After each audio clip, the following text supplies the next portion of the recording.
Selamat pagi, perkenalkan nama saya Eunike Snae, saya dari tingkat 2A semester 4. Di sini saya akan memberikan penyuluhan tentang pentingnya nutrisi bagi ibu hamil. Kehamilan adalah proses 9 bulan atau lebih di mana seorang perempuan membawa embrio dan janin yang sedang berkembang di dalam rahimnya. Nutrisi layak mendapatkan perhatian khusus selama kehamilan dan menyusui karena kebutuhan nutrisi yang tinggi dan peran penting gizi bagi janin dan bayi. Adaptasi fisiologis selama kehamilan sebagian melindungi janin dan kekurangan diet ibu. Tetapi meskipun demikian, kekurangan ini dapat memiliki konsekuensi bagi kesehatan dan perkembangan janin dan bayi jangka panjang. Pasokan nutrisi yang cukup menjadi faktor lingkungan yang penting yang mempengaruhi hasil kehamilan. Wanita dengan kehamilan usia dini atau berjarak dekat berada pada peningkatan resiko memasuki kekurangan cadangan nutrisi.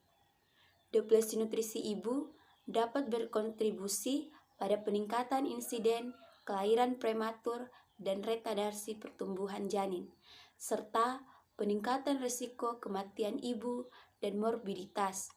Nutrisi adalah substansi organik yang dibutuhkan organisme untuk fungsi normal dari sistem tubuh, pertumbuhan, pemeliharaan kesehatan. Nutrisi ini didapatkan dari makanan dan cairan yang selanjutnya diasimilasi oleh tubuh. Sumber zat pembangun diperlukan untuk pertumbuhan dan dapat diperoleh dari lauk pauk seperti daging, ikan, telur, tahu, tempe, dan kacang-kacangan. Sumber zat pengatur diperlukan agar semua fungsi tubuh melaksanakan tugasnya secara teratur yang diperoleh dari sayuran-sayuran dan buah-buahan. Jadi, nutrisi adalah asupan yang berupa makanan bagi tubuh yang mengandung gizi, di mana dalam gizi tersebut terdapat sumber zat pembangun dan pertumbuhan, sumber zat pengatur untuk fungsi metabolisme tubuh. Yang berikutnya, kebutuhan nutrisi ibu hamil. Yang perlu diperhatikan, yang pertama yaitu karbohidrat dan lemak. Karbohidrat dan lemak ini sebagai zat tenaga untuk menghasilkan kalori, dapat diperoleh dari serealia dan umbi-umbian. Yang kedua, protein. Protein ini sangat diperlukan untuk membangun, memperbaiki, dan menggantikan jaringan tubuh. Ibu hamil memerlukan tambahan nutrisi ini agar pertumbuhan janin optimal.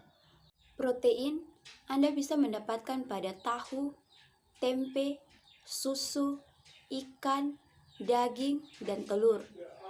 Sedangkan sebagai zat pembangun dapat diperoleh pada daging, ikan, telur, dan kacang-kacangan.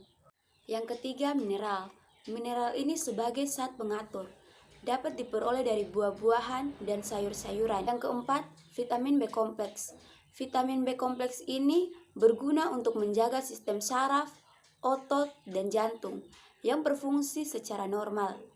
Vitamin B kompleks ini bisa didapatkan pada serealia, biji-bijian, kacang-kacangan, sayuran hijau, ragi, dan produk susu.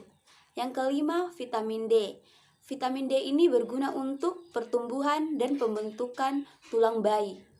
Sumbernya terdapat pada minyak, hati, ikan, dan kuning telur. Yang berikutnya, asam folat.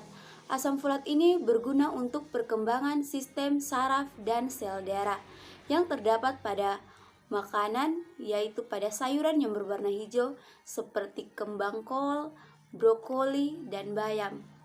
Terdapat pada buah seperti jeruk, pisang, wortel, dan tomat. Yang berikutnya, zat besi.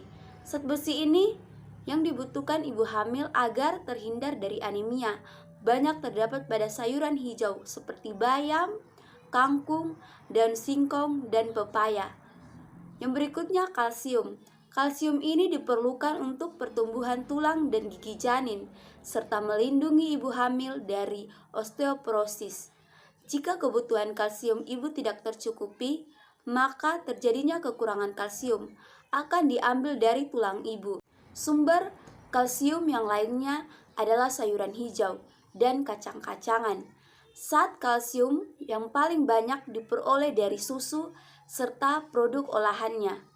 Susu mengandung banyak vitamin seperti vitamin A, vitamin D, vitamin B2, vitamin B3, dan vitamin C. Yang berikutnya tujuan gizi pada ibu hamil. Yang pertama cukup kalori. Agar kalori ibu tercukupi. Protein yang bernilai biologi tinggi, vitamin yang tinggi, mineral, dan cairan untuk memenuhi zat gizi ibu, janin, serta plasenta. Yang kedua, makanan padat kalori untuk membentuk lebih banyak jaringan tubuh bukan pada lemak. Yang berikutnya, tanda dan gejala kurangnya nutrisi pada ibu hamil. Yang pertama, terdapat kelelahan dan kekurangan energi. Yang kedua, pusing. Yang ketiga, sistem kekebalan tubuh yang rendah. Yang keempat, kulit kering. Yang kelima, gusi, bengkak, dan berdarah. Yang keenam, sulit berkonsentrasi dan mempunyai reaksi yang lambat. Yang ketujuh, berat badan kurang. Yang kedelapan, pertumbuhan yang lambat. Yang kesembilan, kelemahan pada otot. Yang kesepuluh, terdapat masalah pada fungsi organ tubuh. Berikut adalah kebutuhan nutrisi yang harus dipenuhi dengan trimester kehamilan. Pada trimester pertama, umumnya itu terjadi dari minggu pertama hingga minggu ke-12. Adalah perkembangan janin untuk kelengkapan organ penting. Pada bulan pertama, nutrisi yang dibutuhkan berupa kalori yang ekstra. Perkembangan janin membutuhkan asupan kalori yang sesuai sehingga dapat terbentuk pesat. Asupan kalori terkadang tersendat karena adanya mual dan muntah yang dialami di trimester pertama, sehingga sebisa mungkin ibu-ibu harus mengelakkannya sehingga gangguan tersebut tidak menghambat asupan nutrisi, apalagi karbohidrat. Yang dibutuhkan pada karbohidrat untuk trimester pertama sebesar 2000 kilokalori yang bisa didapatkan dari nasi, roti, gandum, sereal. Kalsium juga memiliki peran penting yang terdapat pada susu. Kalsium juga memiliki peranan penting dalam pembentukan tulang rangka janin. Begitu memasuki minggu ke-7, maka perbanyak mengonsumsi kalsium yang didapatkan dari susu, yogurt, dan jenis makanan yang lainnya yang mengandung susu. Protein dibutuhkan dalam perkembangan janin di trimester pertama dalam pembentukan sel otak yang berupa tambahan vitamin A, vitamin B1, vitamin B2, vitamin B3, dan vitamin B6. Vitamin D dan vitamin E dalam metabolisme yang didapatkan dari sayuran dan buah-buahan. Yang berikutnya pada trimester kedua. Trimester kedua ini memiliki kemampuan yang semakin pesat sehingga harus diimbangi dengan asupan nutrisi. Pada perkembangan minggu ke-13 hingga minggu ke-18 terjadi pertambahan tumbuh kembang organ yang sangat penting. Pada awal memasuki trimester kedua, asupan kalori memang masih perlu ditingkatkan untuk meningkatkan banyaknya organ yang tersusun. Jangan lupakan zat besi dan vitamin C dalam mengoptimalkan pembentukan sel-sel darah merah, dalam mendukung jantung dan sistem peredaran darah janin yang sedang berkembang pada minggu ke-17. Asam omega 3 juga dibutuhkan dalam pembentukan janin di trimester kedua akhir. Hindari makanan dengan kandungan kafein yang tinggi. Makanan dengan kandungan garam yang berlebihan dapat memicu kaki bengkak, menahan cairan tubuh. Konsumsi pula air yang cukup setiap harinya untuk menghindari sembelit dan wasir yang banyak diderita oleh ibu hamil. Yang berikutnya memasuki trimester ketiga. Pada trimester ketiga ini, ibu-ibu mempersiapkan kelahiran bayi, maka yang harus diperhatikan adalah energi yang mencukupi dalam kesiapan persalinan. Bagi ibu-ibu yang memasuki trimester 3 ini, mohon untuk mempersiapkan dengan kebutuhan kalori yang akan berperan dalam pertumbuhan jaringan janin dan plasentanya. Ibu-ibu dapat meningkatkan asupan kalori dari sereal, kentang, mentega, susu, telur, alpukat, dan minyak nabati. Selain itu, vitamin yang dibutuhkan adalah B6 untuk membantu metabolisme dalam pembentukan senyawa kimia yang diantarkan pada sel saraf. Pada vitamin B1, B2, dan B3 dalam membentuk enzim untuk mengatur sistem pernapasan dan energi. Yodium tidak kalah penting dengan perkembangan di masa ini. Inilah materi yang bisa saya sampaikan, pentingnya nutrisi bagi ibu hamil. Saya harapkan ibu-ibu sekalian dapat mengerti apa yang saya sampaikan pada saat ini. Saya ucapkan terima kasih.